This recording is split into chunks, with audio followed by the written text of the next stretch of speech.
right, excellent. Sorry. Yeah. So my name is Kasper Brasken. I'm honored to be here. Thank you to the organizers for this fantastic event. I just wanted to add on to that description of my research that I've mainly been researching about kind of the interwar anti-fascist movements overall. So I'm trying to draw from that, from my knowledge from that era, and to try to draw out some of these strategies that were used back then, and see if there are any kind of lessons that we might or could find useful still today. Like many speakers before have emphasized, these are indeed different times, but certain strategies and perhaps moments from the past might be something that still have something to teach us.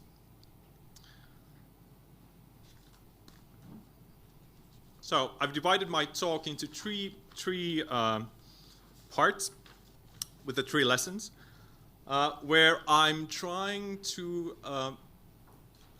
introduce the kind of anti-fascist moments that were created back in the 30s by looking at this from the perspective of as a global historian, right? So I'm seeing myself as a global historian of anti-fascism, which means that we need to think about when the global and the local meet and what happens in this meeting. So the material and the imagery that you will be finding is mainly from these three anti-fascist moments of the 1930s. I'm thinking about 1933 with the rise of Nazi Germany, 1935 with the Italo-Abyssinian War, or Italy's invasion of Ethiopia, and 36, of course, the Spanish Civil War.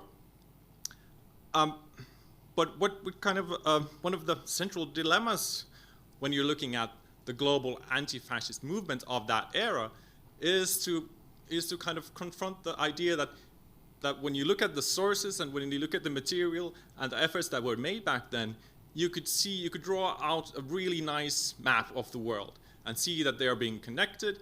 You have these kind of transnational ideas are being transferred from different parts of the world. But at the same time, so you could have this image of global relevance, but at the same time, there is a risk that you're on the local level irrelevant, right? So global relevance, local irrelevance. So that's kind of one of the major problems that we can look at. And one of the major ideas then is to look at how to find and locate these global spaces of fascist power and try to use those places for anti-fascist mobilization. So what I'm doing in my research is to look at the international network of Nazi Germany's embassies, consulates, different kind of official locations around the world. So you had in the 1930s a global network of official Germany, which turned, of course, into Nazi Germany, and the introduction of Nazi officials, Nazi symbols, Nazi policies around the world. And what you can see from this caricature is kind of the symbolical importance of these Nazi consuls or Nazi embassies and the different avenues that are kind of feeding to that point or from that point, right? So you have, the example is from the US, preparing for Der Tag, and the anti-fascist response is of course, Der Tag has come, kicking out the Nazi consuls. But what you can see from the telephone lines is, of course, that you have different connections that form new locations for perhaps significant anti-fascist places for mobilization, right? So you have the German-American Bund, which was the Nazi organization here in the States. You have the Christian Front. You have American sympathizers, silver shirts, Nazi lecturers, paid agents, propaganda, and so forth. So kind of looking at what kind of institution is formed through the embassies and what kind of connections they are making. and how these connections can be revealed and showed, and how those can be used for the anti-fascist struggle. So the other idea from a kind of global historian's perspective is to look at how ideas are embedded in local context, right? So the kind of critique of transnational history from global historians is that you can identify these transfers and circulation of ideas, but when do you know that they actually have some sort of influence, when they actually mean something in these local contexts? And one of the strategies I wanted to tell you about today is, of course, the idea of the global boycott. Now, the boycott movement against international fascism in the 1930s was, in some ways, a really effective means to bring anti-fascism to the local level and kind of expand anti-fascism beyond the kind of marginal communist or anarchist groups that were advocating anti-fascist policies before that. So kind of making anti-fascism into a broader movement, and especially trying to activate perhaps those who are neutral or who were perhaps for different reasons sympathizing with Germany or with the Nazis. So what you see here is kind of the idea of diffusing the diffusion of anti-fascist practices from these smaller groups to kind of, let's say, everyday life.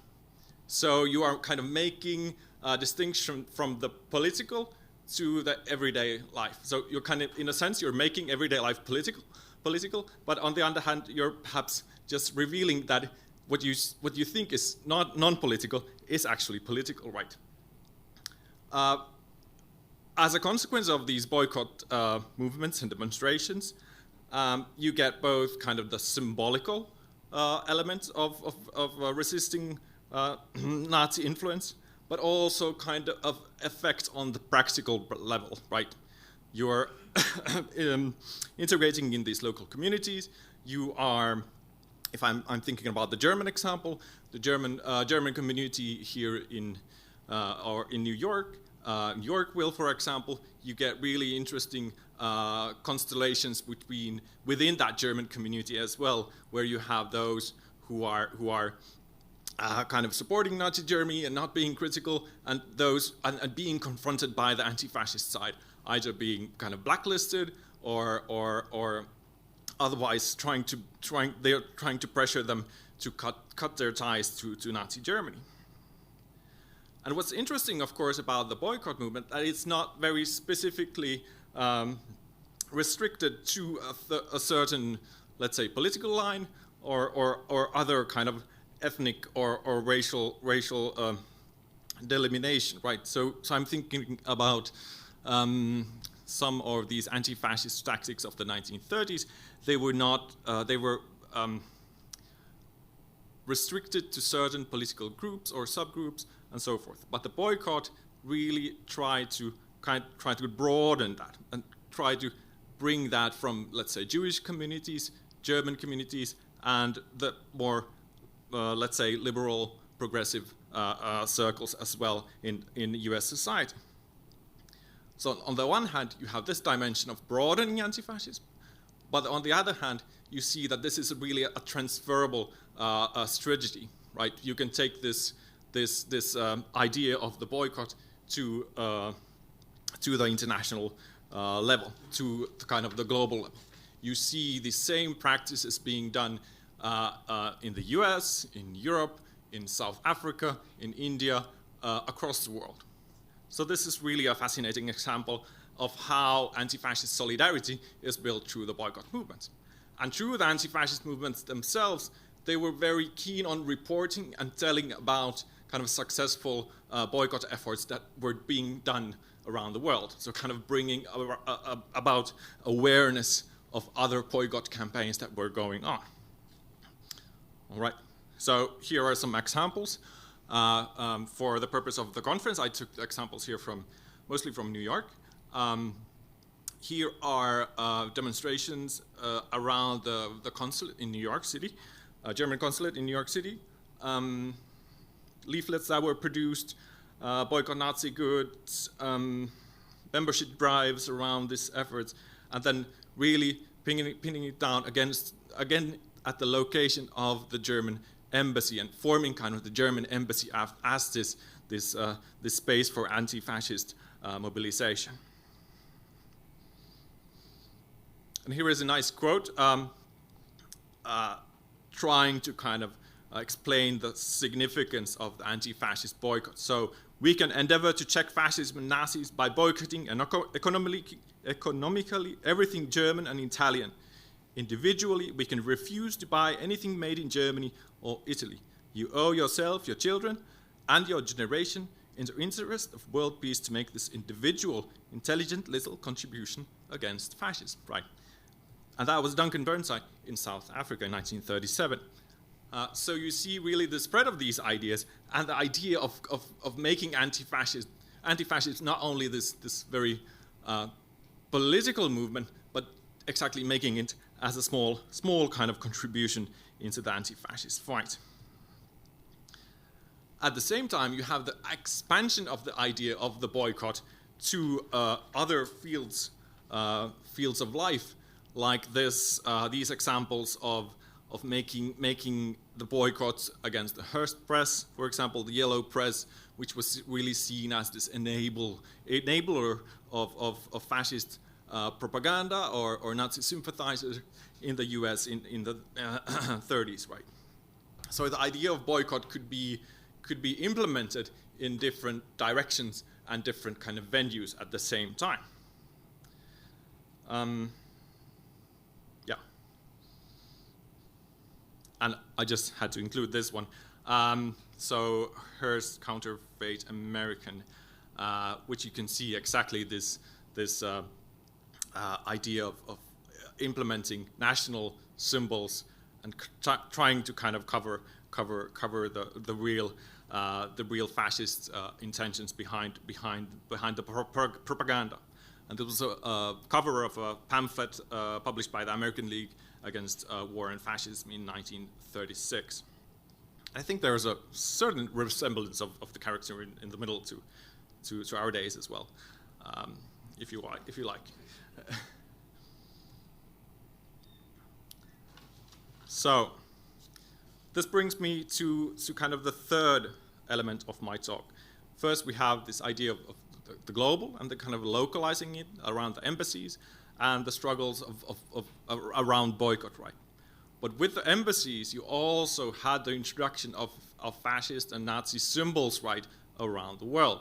So Nazi consulates, Nazi embassies were literally on every continent of the world, and in over 50 countries.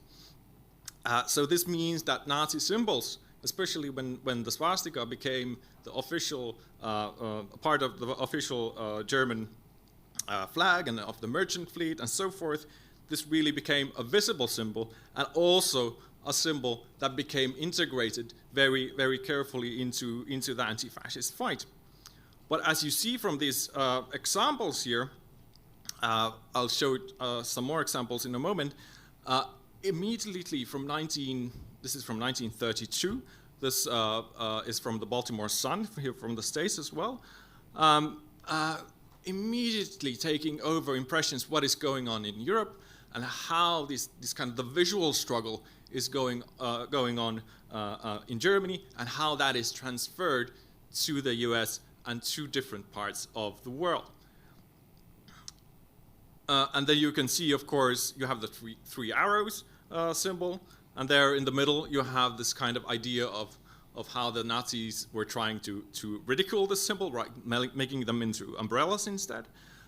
Then kind of amending the symbol, making the arrows closer to each other so that you couldn't make them into umbrellas, and so forth. Kind of this back and forth, kind of the visual struggle that was also made, kind of, I would say, originated around the embassies around the world, but then really quickly spread out through the rest of society, and really another dimension, I would say, of this everyday struggle in the kind of the visual sphere. So what you have is kind of the visual struggle, which is so important already in the 1930s. The idea of producing counter symbols, of producing, taking kind of the struggle to the public sphere through the struggle against Nazi symbols and so forth.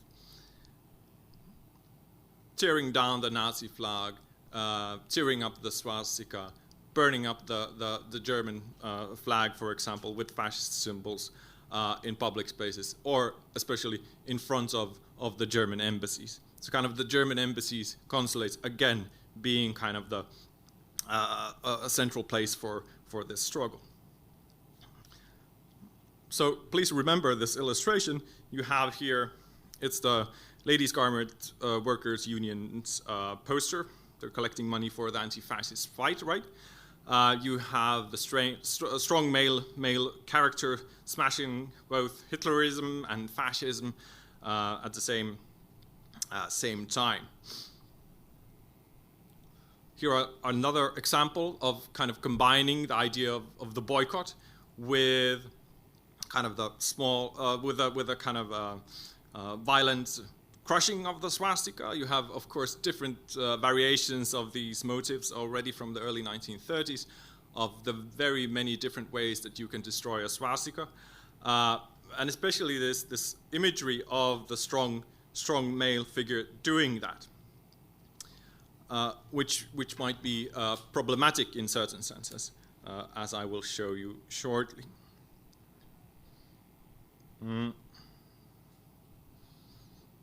And what you have here instead with this illustration from Germany in 1932 or 33 is a kind of a rare exception, I would say.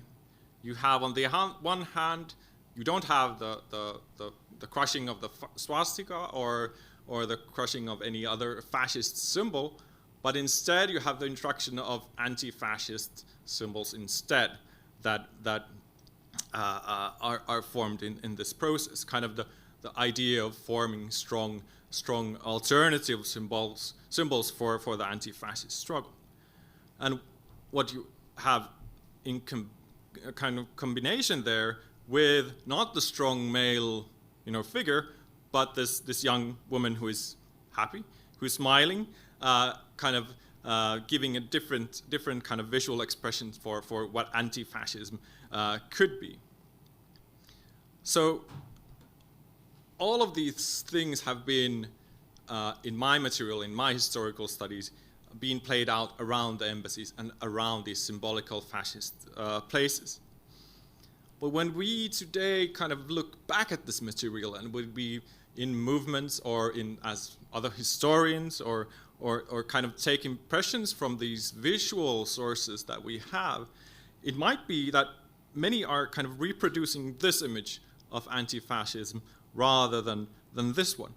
And that's a major problem, I would say, because you're kind of giving a one-sided image of what anti-fascism could be, kind of the meaning and the weight of visual representations, and how you use historical kind of references in the movements today.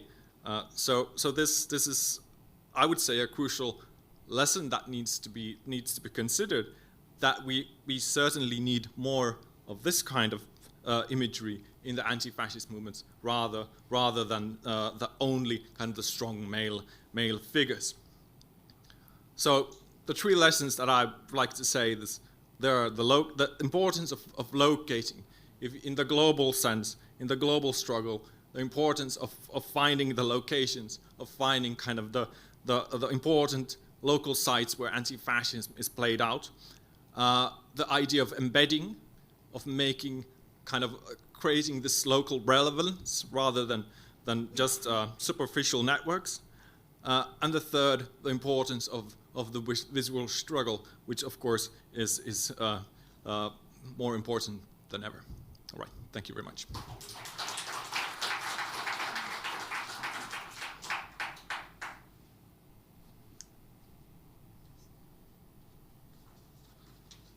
In my rush to get us going earlier, I failed to introduce myself. Nathan Stange. I'm a community activist here on Long Island. Want to thank Marianne and Fraser for putting on this conference. And it's not purely academic. I am not an academic, so apologies if I drag down the intellectual environment in the room. But I also appreciate that we have an undergraduate here today, and I want to invite Matthew Adarichev to come up. Matthew, are you here? Oh, great. Awesome. Thank you. And he's presenting Anti-Fascism, A Global Perspective. Thank you.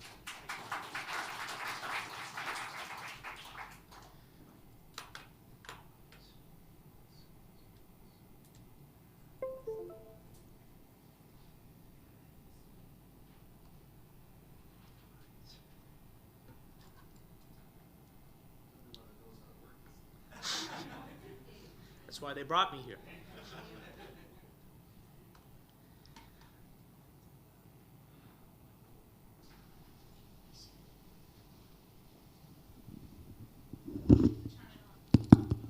Everyone can hear me? Oh, everyone can hear me? Yes? All right, let's see if this works. All right, let's hope a cat doesn't jump up on the screen. All right, there we go. I first want to thank everyone for coming to Anti-Fascism in the 21st Century. This is a very important conference at this time in global history, in fact, and today I'm Matthew Adarichev. I'm an undergraduate student here at Hofstra University, and I'll be presenting Anti-Fascism, A Global Perspective. Now, why a global perspective? Because so far, what I have seen is that the mass media is focusing on the discussions of fascism. It's all Trump, Trump, Trump. And then occasionally we might get a little bit about the West. We might hear about the migrant crisis. We might hear about Nigel Farage. But overall, it's sickening. It takes up all the energy. And there are fascist movements and anti-fascists across the globe we need to learn about. I mean, we all know this crap. Take a look. Look at that. Here's Marine Le Pen. Who is she? What is she referred to as? Oh, she's the French Trump, right? We have Geert Wilders from the Netherlands. Who is he? He's the Dutch Trump. And then we have, well, we know him. And I like to put it up first before there, a quantitative analysis. Here's 5 different individuals and organizations I put on Google Trends, or purported to be fascist. And look who's taking up all of the energy. The blue line, that's Donald Trump. There's Marine Le Pen, and the last 3 do not even register. Why isn't the mass media talking about these struggles when they are important? There are fascists across the globe, and the mass media is saying nothing about them. And I like to describe this as, something's not right here. There we go. Here's my original idea. I like to call this the fascism radar, and it discusses the idea of how prominent a fascist, or the discussion of whether this figure or organization is fascist in the common person's head. In the middle, we have the zeitgeist, and that is, of course, Donald Trump, taking up all of the oxygen. On the outside, we have the marginally attached group of fascists, or purported fascists. You know, we have Nigel Farage, Jair Bolsonaro, Giorgia Meloni. Think of your Washington Post reading audience, college-educated audience. You know, they'll flip a page and say, oh, Nigel Farage, he's on the far right, right? And then we have, of course, the academic, for people like us, the nerds, the eggheads. These are the only people who can recognize these people. You ask a random person, do they know this is Alexander Dugin? Do they know what Afroforum is? Do they know that this party, Golden Dawn, controlled 20% of the seats in Greece at one point, even though they're a neo-Nazi party? And as you go down from zeitgeist to marginally attached and academic, the discussion becomes exponentially less. So at the top we have Trump, Trump, Trump. And at the bottom we have one academic dissertation with 3 downloads about the influence of Golden Dawn on the fascist politics of Greece. So again, why global? Because the discussions about Trump and really the West, and really just a few countries in the West, is taking up all the energy needed that we need to be discussing the fascist movements and the anti-fascist tactics across the globe. But before we move on, we actually need to answer, what is fascism? I mean, we all know what anti-fascism is. It's just against fascism. But spoiler alert, there's no one definition of fascism. Now, this isn't a political philosophy 101 course, and as far as I'm concerned, I'm not getting paid for this, so I'm not going to insult your intelligence. We already have a few definitions in our head about what it is: misogyny, hatred of labor rights, authoritarianism, a mythical past. But in this group, I would like us to consider an important question, and that is the relationship between capitalism and fascism. Is there a direct link between capitalism and fascism?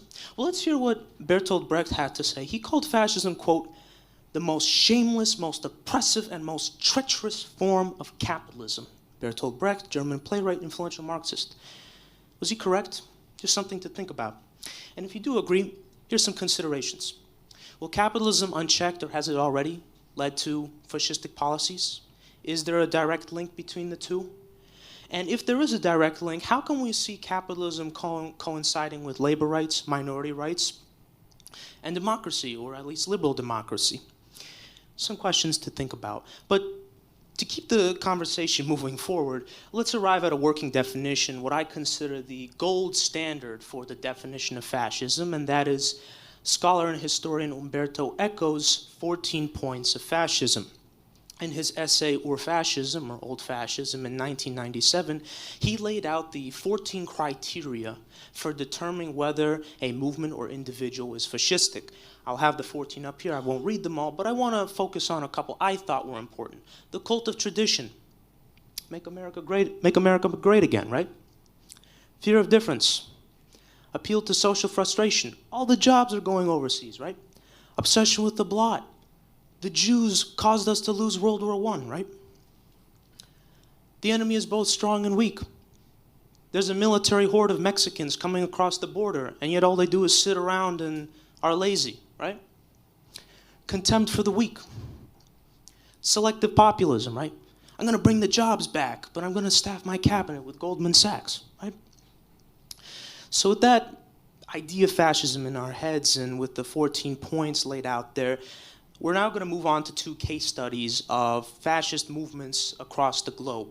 But before we move on, I want to make one thing very, very clear. I'm in no way implying that the people or the society and countries at large are fascistic. I'm simply here to illuminate examples that I do not think have been illuminated of fascistic elements in these 2 countries. With that being said, let's move on to our first case study, Japan. Japan was historically a fascistic country. I think it's worth discussing. It's, after all, the 3rd biggest country on earth regarding GDP, and it's a very close ally of the United States. And I wish we talked a little bit more about the right-wing groups and fascistic elements present in Japan. Speaking of right-wing groups, there's actually a name for them, the Ryokudantai, literally right-wing groups in Japan. What are they trying to achieve? Well, restoring Japanese emperor to full power, revoking the Japanese constitution's ban on a standing army, denying the Nanjing massacre, and fomenting hatred towards Koreans and Chinese living in Japan. One of these groups is the Saito Kukai. It was the photo at the very beginning of the case study. They are a virulently anti-Korean group that holds rallies and demonstrations in Japan. And just how virulently anti-Korean are they? Well, let's take a look at a 2014 article from Justin McCurry. Quote, its supporters have described ethnic Koreans as criminals and cockroaches. Rwandan genocide, anyone? And called for them to be killed. Emphasis mine. Contempt for the weak. In addition, there's also the Nippon Kaigi, or literally Japan Conference. It doesn't have a lot of members, about 38,000, but it finds its influence in that it has, out of those 38,000, very influential members, including, you may recognize this man right here, the late former Prime Minister of Japan, Shinzo Abe, and his deputy Prime Minister, Taro Aso, who's currently serving in the Japanese parliament. Both of these are members of Nippon Kaigi, including many others influential in government.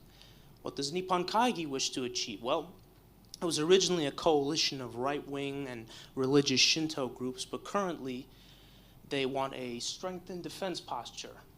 They want education reforms, denying the Nanjing massacre and making that present in Japanese textbooks, making the emperor again the head of state, implementing constitutional changes, getting rid of the, implementing a standing army for Japan. And this, according to Sachi Mizuhato, coincides with present Nippon Kaigi objectives. And its monthly magazine, Nippon no Ibuki, or Breath Vigor of the Nation, deals extensively with denouncing criticism of the Nanking Massacre as historical fabrication or the Tokyo trial as victor's justice and illegitimate. Not good. As opposed to the Japanese form of fascism that we've looked at, here's an explicitly Western Nazi party, the National Socialist Japanese Workers' Party. Not much needs to be said here. Again, they have no seats in the parliament. They don't have a lot of members, but again, they find influence in the fact that 2 top LDP members, that's the ruling party of Japan, were found photographed with the leader of this party. Now, in their defense, they say they do not support the party. So, we've seen the fascists. Now let's take a look at who's opposing them. First is the Japanese Communist Party. Actually, unknown, one of the largest communist parties in the world with a membership of almost 300,000. They want greater reconciliation with Asian nations. They want to apologize for the, quote, colonial treatment of Korea. And they oppose the remilitarization of Japan and the ban on the, they support the ban on the offensive army of Japan. In addition, the Keisatsu-cho, or National Police Agency of Japan, has been tracking the activities of the Uyoku Dantai and all of their rallies, going so far as to label the previously mentioned Zaitoku-kai in 2014 as a domestic terror organization and monitoring all of their rallies. And they did it because the group, quote, had extreme xenophobia and was a threat by great disorder to the nation. There are also a number of NGOs operating within Japan to protect minority rights. One of them I chose was the Tokyo Metropolitan Human Rights Promotion Center, quite a mouthful. They fight for the rights of quite a lot of minorities, including the Ainu people, a cultural minority in the north of Japan. Another one is the International Movements Against All Forms of Discrimination, which is international, but in Japan specifically, it addresses the rights of the Ainu, the Koreans, and the Okinawa, who are the indigenous people of the namesake Okinawa Islands. And finally, I wanted to put an interesting spotlight on the anti-fascist cultural export of Japan. Now, Japan has a very large animation and video gaming industry, and 2 men from those industries have created works that have expanded anti-fascist values all throughout the world and Japan. The first is Hideo Kojima. He's creator of a video game series called Metal Gear, which has sold 56 million copies worldwide. Now, unlike most video games, in these video games you examine leftist ideas and values, like a post-politics world, the manipulation of soldiers in wartime, and you learn about the Sandinistas and Che Guevara. In addition, Hayao Miyazaki, you may know him as the co-founder of animation studio Ghibli, personally is an environmentalist and a pacifist and has frequently expounded those values in his work. And in this manner, I find it very interesting that these 2 men help export anti-fascism not just within Japan, but to a global anti-fascist audience. Now, with that, we'll move on to our second case study. Brazil. Now, I have a little update for this, and I'm sure you all are very excited. But nevertheless, we are going to mention the soon-to-not-be incumbent, President Jair Bolsonaro, has been a consistent promulgator of fascism action and rhetoric since his election in 2018 in Brazil. Now, I want you to focus on this photo. This isn't just a placeholder. Take a look at these 5 men. These are the 5 military dictators of Brazil that served from 1965 to 1985. In the then senator's office. So he's worshiping them, right? Contempt for the weak, one of the points that Umberto Eco laid out. Here's just a little sample of the horrible things that this man has said. He said, quote, a female politician is, quote, not worthy of rape. In 1998, he lamented that Brazilian cavalry is not as effective as American cavalry because American cavalry managed to kill all of the Indians. And he has shown open hostility to traditional Afro-Brazilian religions, claiming that, quote, the state is Christian, and the minority will have to change if it can. But it's not just limited to rhetoric. He's been a huge supporter, a slave to the agricultural industry, and this has caused the untold killings of thousands of indigenous people in illegal land grabs for miners and the lumber industry, and has there's been an encroachment on indigenous lands in Brazil under him. He has sent police into the low-income favelas of Rio and Sao Paulo, which has led to an enormous 1,075 individuals killed by police in the first 6 months of 2019. And out of that, 80% were black. That's a huge number, and that's a huge disproportion. Oh, and also Bolsonaro initially defended and then fired his culture minister for quoting Goebbels in a speech. So there's the direct link in case anyone was still confused. But luckily, there are people out there fighting for us. And we can't discuss anti-fascism in Brazil without mentioning the PT, or the Partido dos Trabalhadores, Workers' Party in Brazil. Under former president and soon-to-be president again, Lula da Silva and Dilma Rousseff, poverty was lowered tremendously, hunger was lowered tremendously, and education all went up, meant to be as a bulwark against radicalization by the far right through alleviation of poor economic conditions. Now let's discuss this man. I need a little update since I finished this presentation, but this man was a candidate for the presidency in Brazil. He referred to it as a strike against fascism. Update, he has since won that election, and Jair Bolsonaro is now out. And he promises to create a Ministry of Indigenous Affairs, end deforestation, and increase public cash transfers. However, I'd like to also point out the influence of the black left in Brazil, because they have not always agreed with the PT. They've served a very important role organizing in the favelas and running campaigns. They've also registered police deaths. They've historically been, although marginalized, a very powerful political force. And at times they've openly criticized Lula and the PT for being ambivalent on the police, in effect, a policy that personally affects them. And as a result, they've served as a sort of activist check on the PT, which I think is very important for any anti-fascist movement, to include activists in its ranks. And I want to give a spotlight on a very internationally spoken about event, that's the assassination of Marielle Franco. She was a socialist, a feminist. She was a black lesbian, elected to Rio de Janeiro City Council, and she was unfortunately assassinated on the 14th of March, 2018. Here is her picture. So, what can we take from all this? One, stop the obsession with Trump. Trump will die one day, probably in the next 10 years, most likely. I mean, he's got a BMI over 30. Look at him. But fascism will still remain. Fascism will still remain. Anti-fascism will have to rise up. Number two, anti-fascist movements must organize into political units to be useful. Number three, the surveillance of fascist organizations is absolutely necessary, whether by government organ or by individuals themselves. Number four, activists are always important, especially those from marginalized backgrounds, who I believe can be an excellent advocate for themselves and for others on the matter of anti-fascism. And finally, we need to create a culture of anti-fascism. For some reason, if you say I'm an anti-fascist, that's not taken well in this country, or where is it taken well? But why should it be? We need to create a culture where we need to be vigilant. We need to remain informed. We need to stop fascism before it breaks down the door and it's too late to do anything.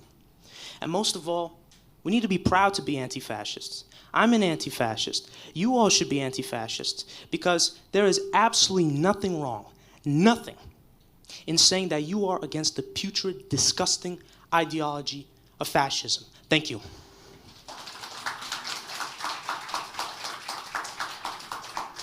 And I'd just like to give a few acknowledgments. I'd like to acknowledge Professors Fraser Ottinelli, University of South Florida, and Marianne Trasciatti, Hofstra University, for organizing this conference and helping me, and in particular Professor Trasciatti for reviewing my work.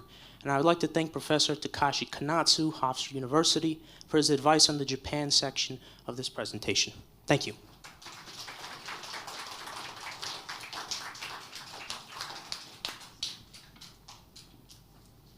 That was great. Thank you, Matthew. I'd like to lastly introduce Vashti Fox from the University of Western Australia. Her work focuses on Australian anti-fascism since the 70s, and she has a book on that topic. Coming out in January from Routledge, Vashti Fox.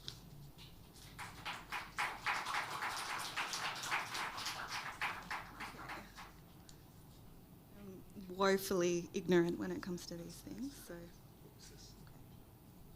Matthew, did you grab your, is this white thing here? Something going to explode if we... No.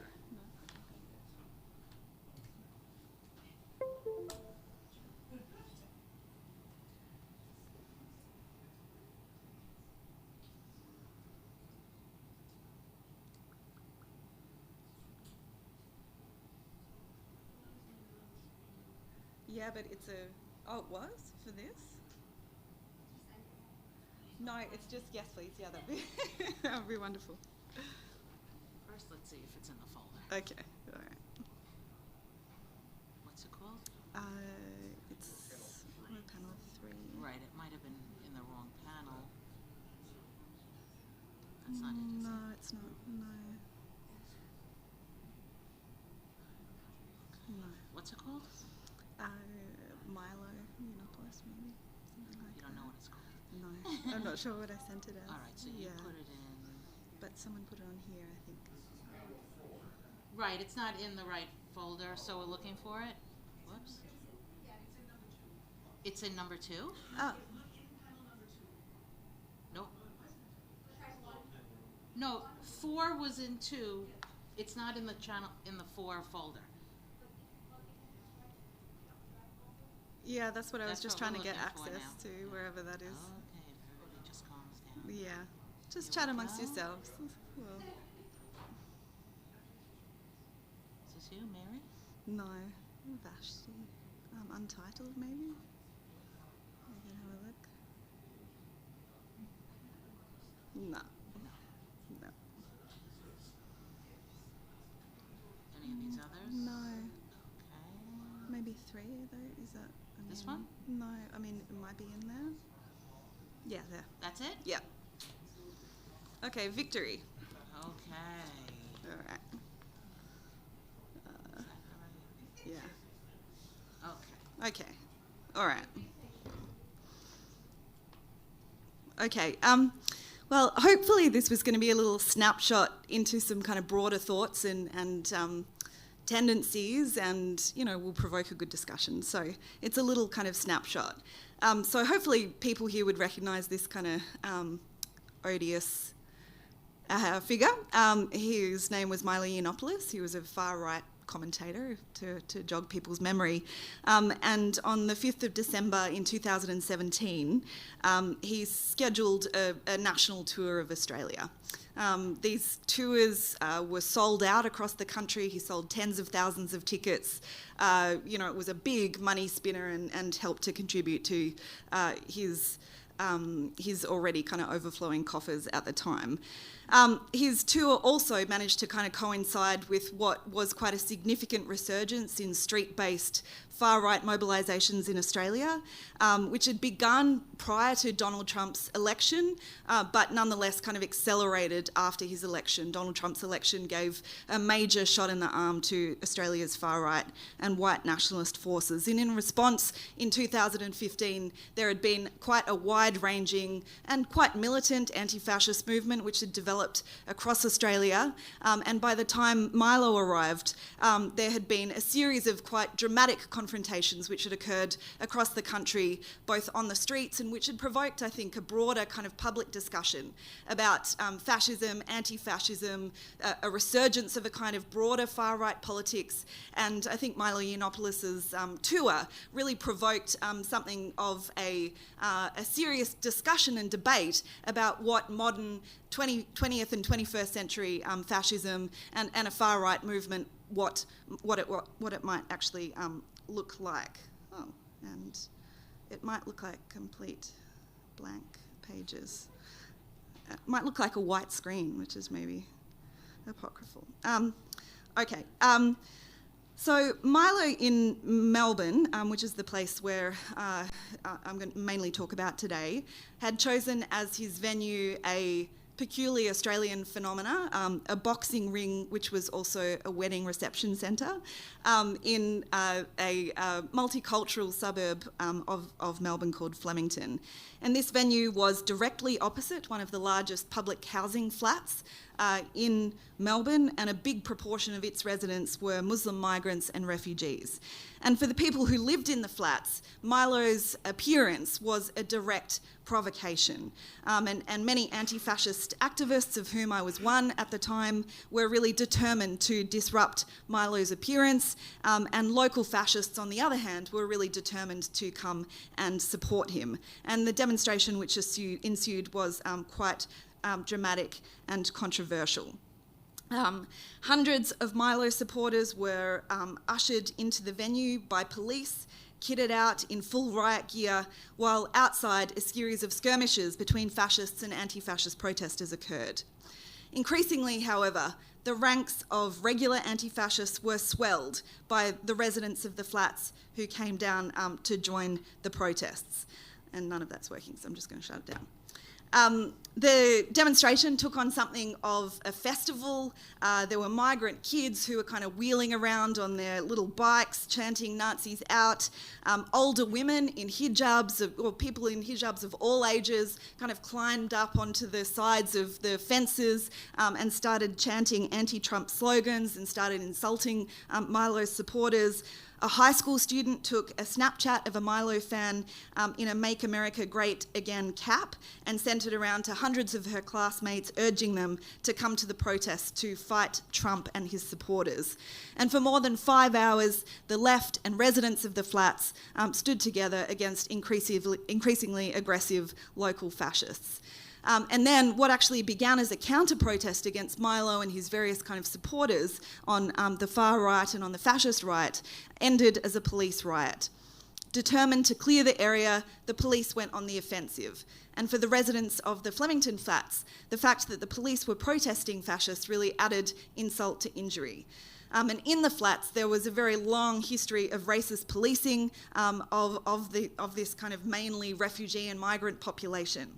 And many community members hadn't actually heard initially about the Milo meeting, and when they saw that the police presence was kind of increasing and it was highly militarised, many of them assumed initially that they had come to arrest the various young people around the flats, which they had done on many instances previously. But on this night, which was one thing that really distinguished it from other previous occasions, many of the young locals refused to back down in the face of the police making their way into the commission housing. They fought with the police using many weapons at hand. They attempted to set up barricades to stop them from entry into the housing estate, and they started to set tyres on fire. Now, many subsequent articles claimed that this kind of response was prompted by outside Antifa agitators kind of whipping up the young people. But really, the reality was that the children, many of them were kind of as young as 10 or 12, needed really no one to agitate them. They were already agitated, and they were already bitter, and they were already filled with rage. And on this night, they actually felt emboldened to reply, when on many previous occasions they had not. The police were kept out of the commission flats until early the next morning.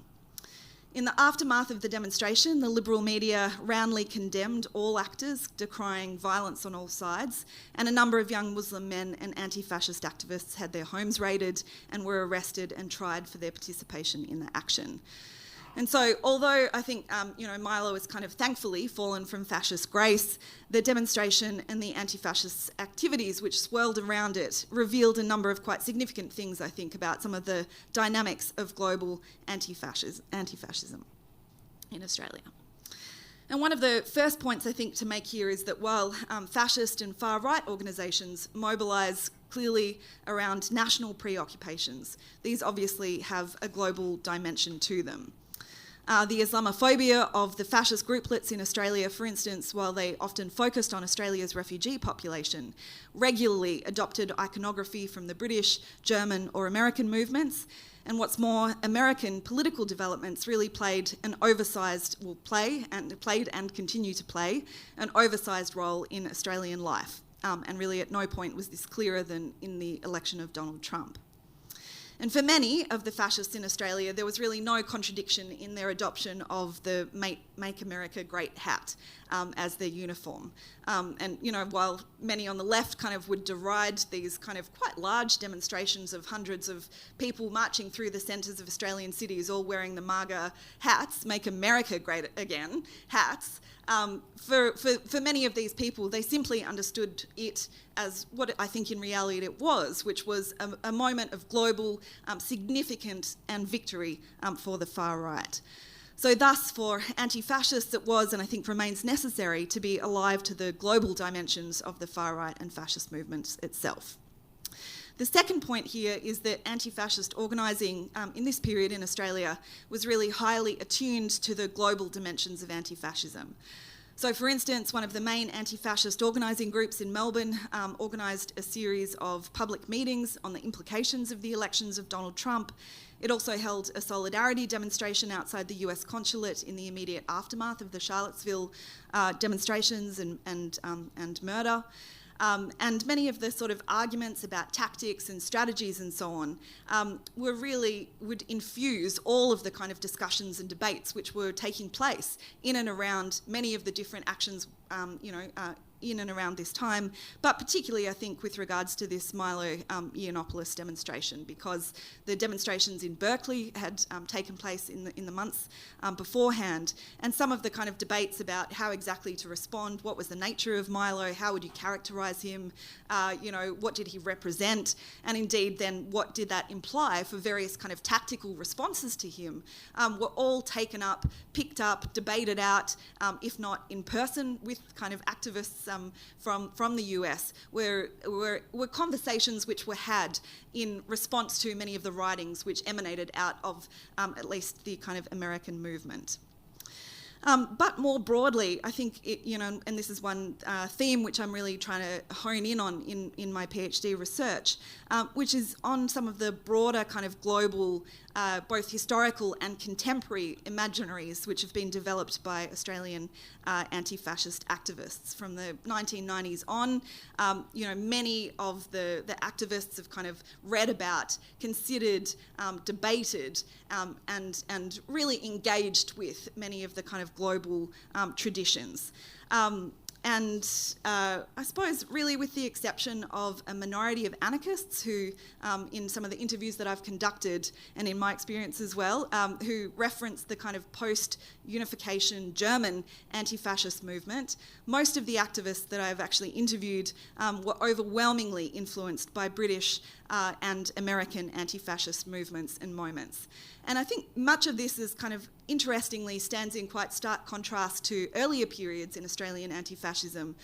For instance, in the 1930s and 40s, where many of the anti-fascists were part of Italian anti-fascist movements, where they produced material which was all in Italian. Similarly, some of them were organised in and around kind of international German movements or Jewish movements and so on, and much more connected in with European trends. That has been, I would say, subsumed by a real focus on the kind of Anglophone world. But I think more than that, the picture sort of can be complicated a bit more by looking at the different political tendencies which drew on and continue to draw on different examples. So many of the anarchist anti-fascists tend to lean on the post-1980s examples in Britain, such as anti-fascist action, while the socialists often reference the Battle of Cable Street or the Anti-Nazi League. And while these historical examples were often used and continue to be used as inspiration, there was often some acknowledgement that there were significant differences in political and social contexts between different anti-fascisms of the past and the contemporary moment. So there was a real caution against using an easy, cookie cutter or template of these kind of historical global examples for mobilising. So, for instance, one member of a group called Jews Against Fascism, his name was Max, he remembers people exhibiting a great level of enthusiasm for the 43 group, which was a British, mainly kind of returned soldiers or many kind of Jewish service people who engaged in direct physical street battles with the remnants of Mosley's British Union of Fascists. But for Max, he said this was a bit strange because and this is a quote, because in no way could Jews Against Fascism become an organisation that beat people up like them. He concluded that the enthusiasm for the action was a bit of posturing or a kind of anti-fascist aesthetic. And so they're kind of drawing on this history, but drawing upon it in a way which is sort of more for moral inspiration, I suppose, rather than some practical guide for action. Another anarchist, Kieran, remembers his group reading Filling the Vacuum, which was a key text of the AFA in the 1990s, and with everyone agreeing with it. But he concluded in retrospect, I don't think we did agree with it in practice. If we had bothered to read it and understand it properly, we would have realised it really wasn't very relevant here in Australia. And one of the socialists involved in a group that I was involved in called the Campaign Against Racism and Fascism was really insistent in maintaining a degree of both historic and local specificity when talking about the kinds of tactics required for anti-fascist mobilising in Australia. And she maintained, and this is a quote, there weren't any stark parallels where you could say this was like Cable Street, where fascism was a rising force. So those parallels with previous anti-fascist movements like Britain in the 1970s weren't really there. We had to be really cautious and maintain our sense of where we were and in what time.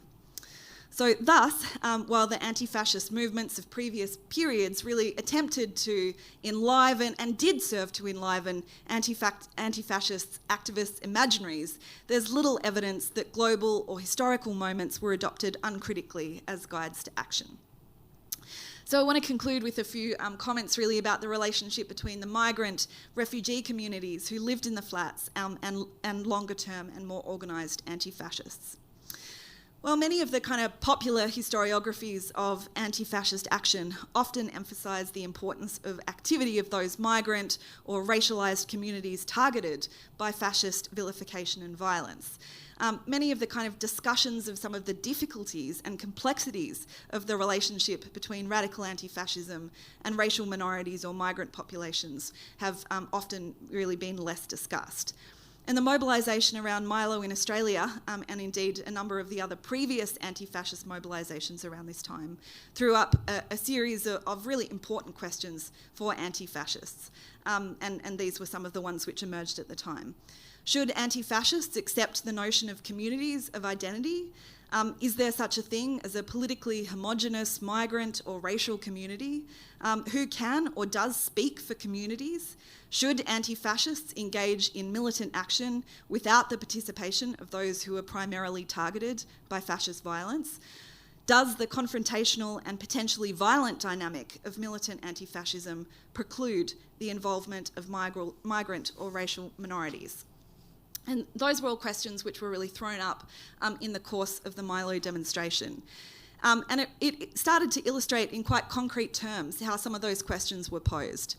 When it became clear that Milo was hosting his event quite close to the flats, there were some on the left, more broadly, who argued that the anti-fascist demonstration needed to be peaceful.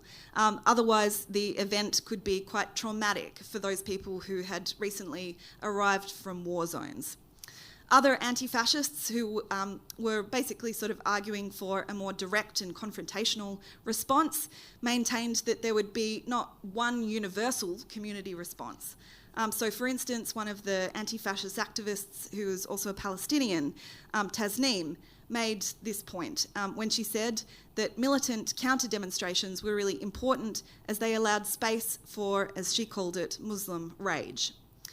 Other socialists and anarchists who were advocating, again, a more militant approach on the day also argued that it was important to make a distinction between community leaderships, official migrant organisations and their rank and file. And that kind of tension was really an issue which many anti-fascist activists in Australia over this period had kind of encountered time and time again. Many of the activists made the point that they had made official overtures to, in particular, many of the mosques in the area, many of the community leaderships, many of whom were quite hostile to the traditions of the left and to the left organising more generally. And so, you know, for the left and for many of the kind of more radical young Muslims who were involved in some of the anti-fascist organising, they felt that they were often kind of shut down by their so-called official community leaders. For others, like Max from Jews Against Fascism, he said that while they felt they couldn't do anything to try and mobilise the particular targets of the fascists of the day, the Muslim radical younger Muslims, they did want to present a more militant alternative within their own communities, so within the Jewish population in Melbourne, where they attempted to kind of mobilise and pose a more serious alternative. Incidentally, one of the more prominent fascists in Melbourne was Jewish and called himself, and organised a kind of fight club style Krav Maga, which is like a martial arts that emerged out of the Israeli military, and he's very prominent and popular and so on. So amongst the Jewish population, they were really keen to try and, you know, challenge that. And one further issue that really emerged around this question was the issue of the police and state response to the Muslims, who, you know, were engaging in these kind of protests against the police at the time. Muslim communities were and remain dramatically over-policed in Australia, and in the wake of the Milo demonstration, several young Muslim men were charged and subsequently jailed for their participation in this demonstration. And Tasneem in particular argued that this was an element of why many communities aren't necessarily prepared to take on and face fascists. So the added criminalisation of Muslims who participated in anti-fascist action was really not complemented, she would argue, by a broader political discussion or any strategising and organising.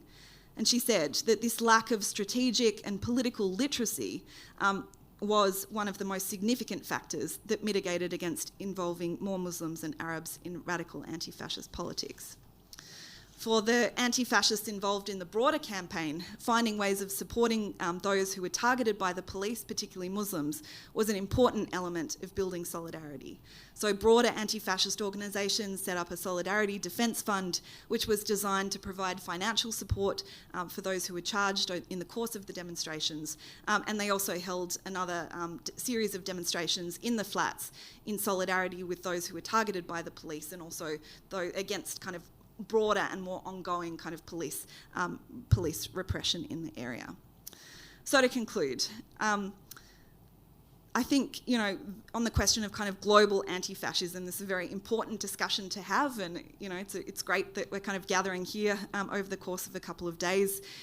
Clearly, the far right globally and across the world is influenced by and influences each other.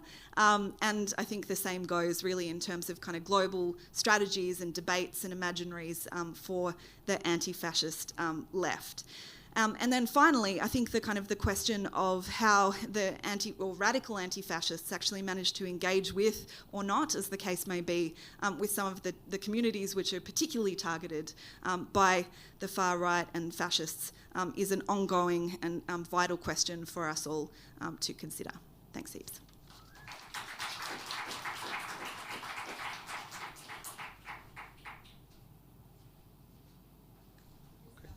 Yeah, if you guys want to come on up, and hopefully, can we lift the screen, please?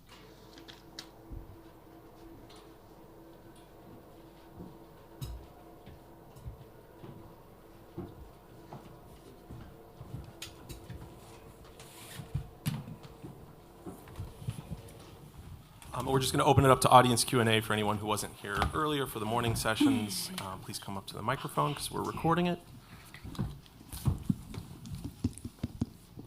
Can you hear me? A little louder. Can you hear me? Great. Yes. My question is for the first presenter. So you've kind of isolated these three different types of strategies, right? That we can locate, that we can boycott, and then we can kind of engage with the visual economy of fascism. Granted, this is more of a selfish question, considering that my dissertation is about interwar fascism. And so do you think in the last 100 years, there are more strategies that we can learn from this movement beyond just these three? Because that's a question that I've been grappling with, and so I'm just wondering what you have to say about that. Wow, thanks for the excellent question. Absolutely, in formation of the global solidarity is kind of the the positive work that is being done in kind of forming these communities across borders and across continents, that was really exceptional, I would say, in the formation of the global left in the 30s especially. So, but going to, I would like to see the three kind of elements I introduced today as integrated with each other, kind of they're dependent of each other in some senses. But kind of you have this idea of sharing experiences of anti-fascism, which I think is crucial and a kind of crucial learning process of that. You know, of not like you mentioned, that you're not kind of taking this global kind of pattern and then just implementing it uncritically in different parts of the world, but really trying to figure out what the different contexts mean and how those tactics and the strategic changes you need to make them effective. Yeah. So that's a kind of short answer to that. Yeah. Anyone else from the audience like to ask a question? So this question is kind of motivated from Vashti's talk. Is there some sort of database of sort of anti-fascist rallies in response to, say, far-right rallies? I'm thinking more from just from a research standpoint. It sounds like if there were some sort of consolidated database like that, and perhaps there is, I'm not aware of it, but that could help try to assess, what the consequences of those sort of anti-fascist rallies is. Thank you. I'm sorry. Could you restate just the question at the very end there? Is there some sort of database of anti-fascist rallies in response to far-right speakers? Oh, do you just mean in Australia or across the world? I have no idea if there is across the world. But in Australia, I mean, there's a variety of different sources.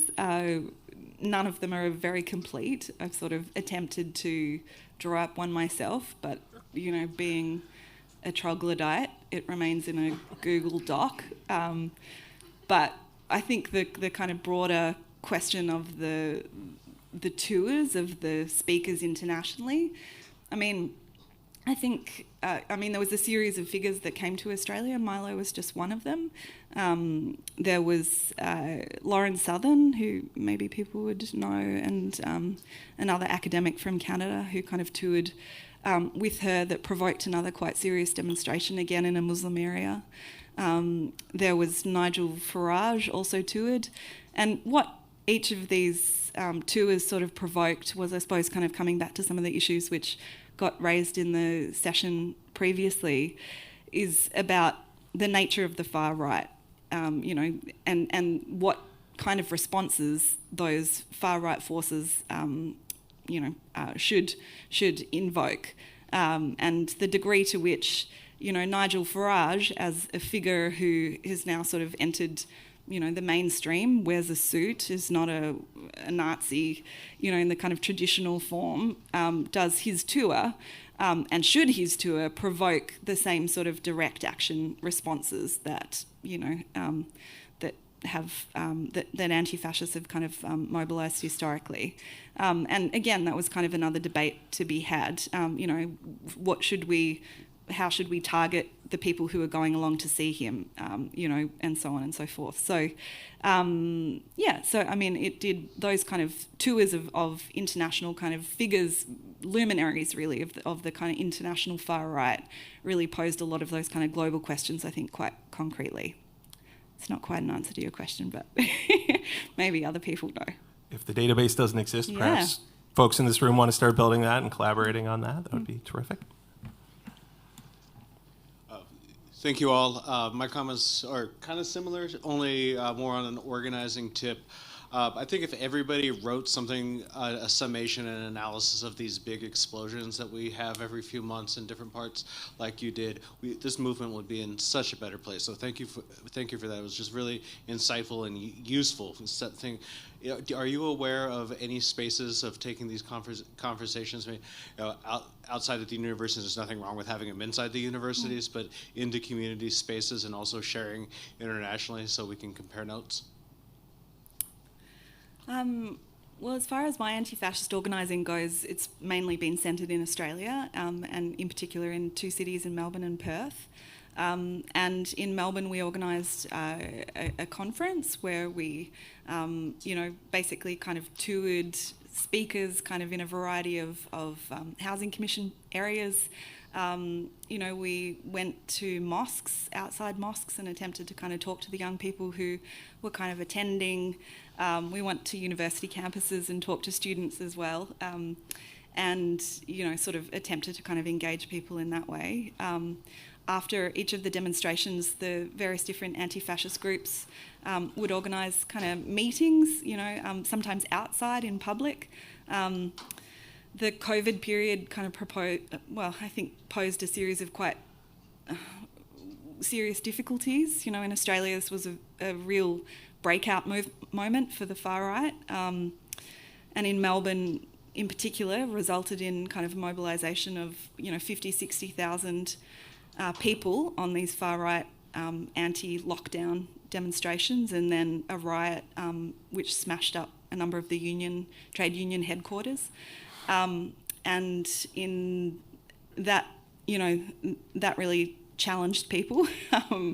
But after that basically 6-hour-long riot across the country, across Melbourne, across the city of Melbourne by these far-right, mainly tradie kind of people, there was an online meeting of about 400 people, which managed to gather in a lot of kind of activists from across the country, which was good again. But yeah, I think the kind of the degree to which there was a sense of kind of sharing that information internationally was really limited, I think, at that time, and probably needs to be restarted, I think.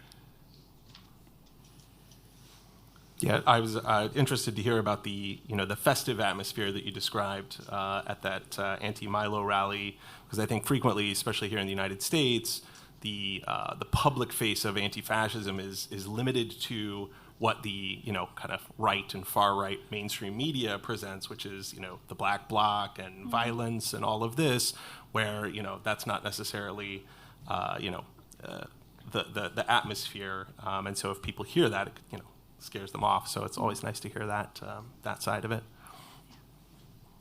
In the European parliamentary systems, the fascist blocs seem to be growing.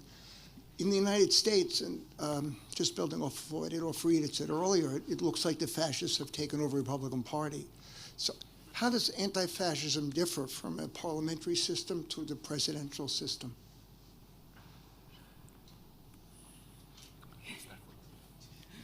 Well, I guess that's for me as the only American here. I'm by well, other than Nathan, of course. I would say that let's at least put the liberals, the Democratic Party, are at a structural disadvantage in the presidential system because we operate with the Electoral College. So this leads to a situation where you can win, as Trump did Wisconsin, by less than half a percentage point, but you take all of the electoral votes for it, as opposed to a parliamentary system which may apportion votes in constituencies proportionately. So I think in the presidential system, from what I've seen, favors conservatives, and looking at or favors not the Democrats, let's put it that way, because in every single election, very interesting fact I find, every single election where the president got the popular vote but lost the Electoral College, every single one was a Democrat, going all the way back to 1832, and then, 1886, somewhere around there, and then 1876, thank you, sir. And then after that, there was another one, then 2000 and 2016, which allowed these I don't even know what you would call them, these horrible conservatives, definitely not compassionate, George W. Bush, and then I would argue at this point, proto-fascistic or openly fascistic Donald Trump to come to power. Yeah, I would just add too, I mean, kind of pulling from Adolf Reed, what he was saying, the other disadvantage we're at here in the U.S. is that forget anti-fascist, even progressives or left liberal folks are facing enemies within the Democratic Party in terms of achieving electoral success and base building and getting a message out there. So that's another issue that we face here, I think, that we should think about and strategize around. Thanks, everyone, for the talks. I have a really niche question for Kasper. Is that the image you presented that was an exception to the general rule of the masculine representation or symbolism of anti-fascism was from Anti-Fascist to Action. And as far as I understand it, most of its existence through its earlier period was connected to the German Communist Party. So I was interested in, because that particular, the German Communist Party, some of its archives were, whisked away from Western archivists and historians for a long time, and then kind of came back around. I thought maybe you could help me answer a question on this one is as an exception, was it particularly rooted in something in KPD's politics, or was it just kind of an accident that they kind of stumbled into one that wasn't like a hyper-masculine representation? That's kind of like a line struggle kind of question I'm asking you. Well, thanks.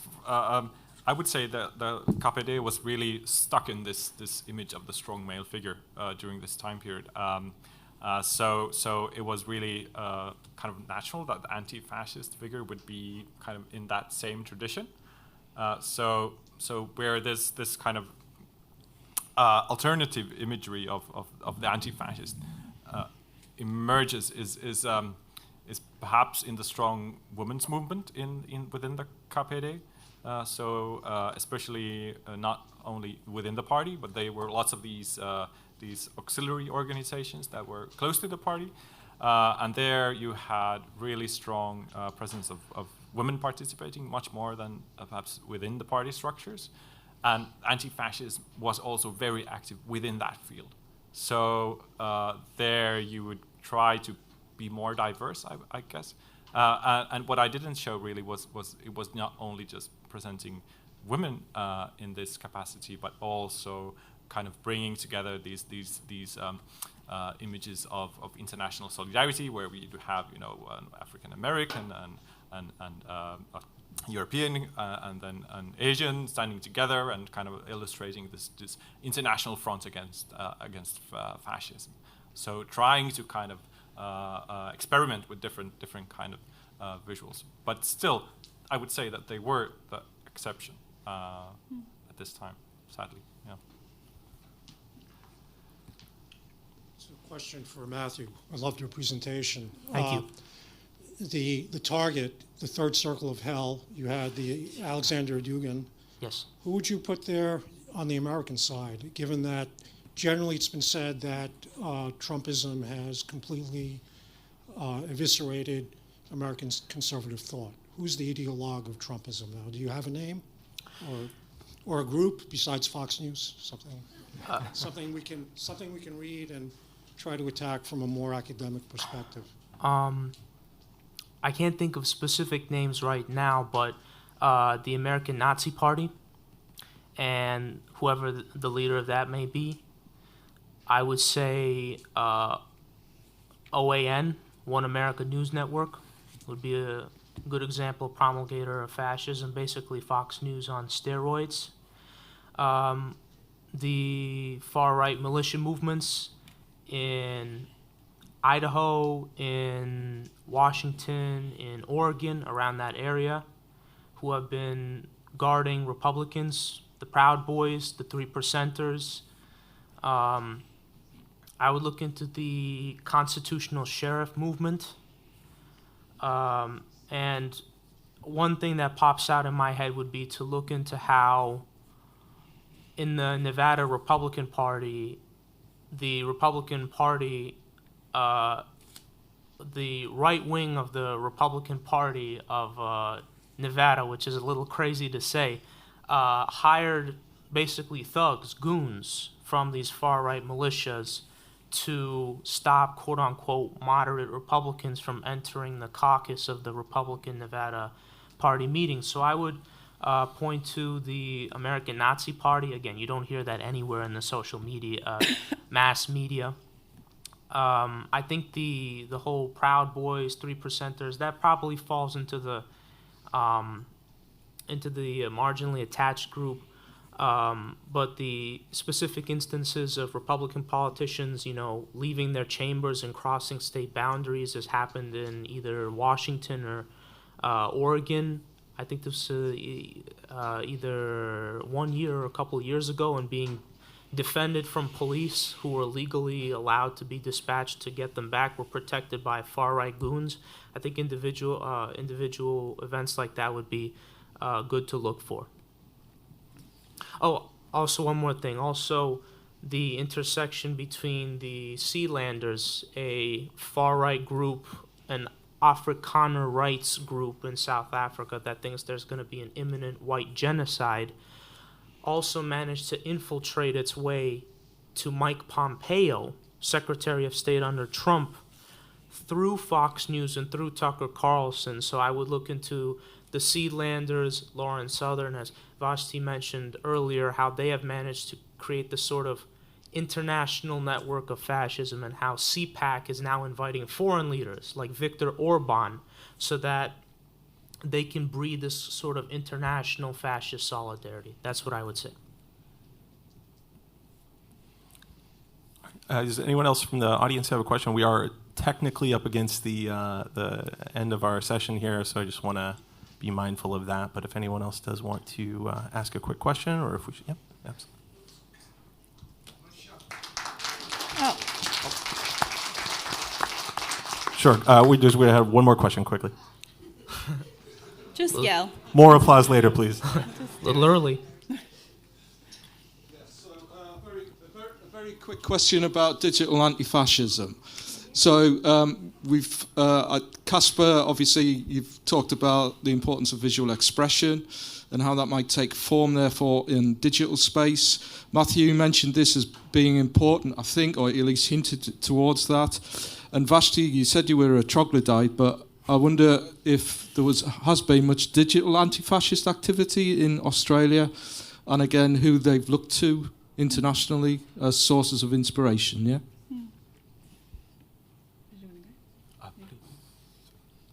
I think the question was for you.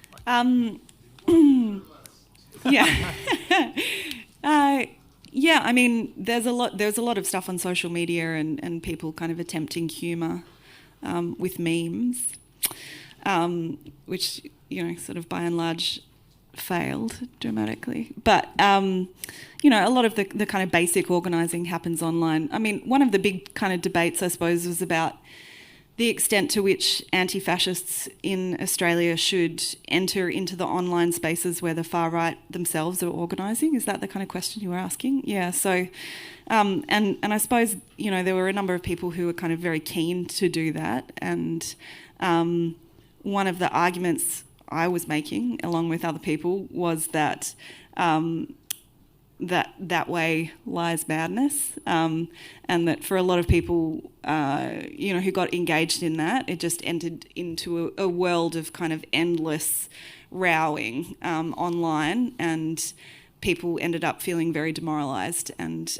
a bit crazy, and that it didn't really result, partly because a lot of the online organising of the far right didn't necessarily lead to kind of street-based organising, although there was an intersection between the two, but that where we should be attempting to try and talk to the people who could try and become kind of active anti-fascists and turn their general concern about the state of the world and of the right into something which moved into a more active kind of engagement, rather than focus their energies and attention on attempting to kind of convert the far right themselves out of their own predispositions.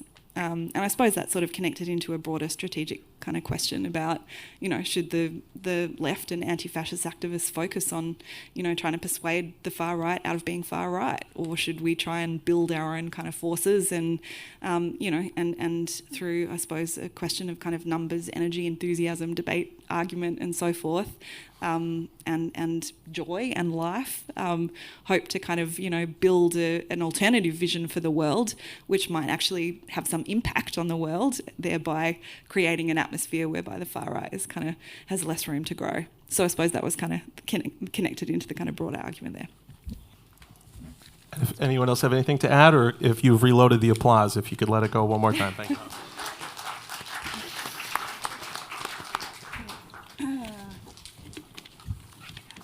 Yeah, thanks so much for sharing. That was great.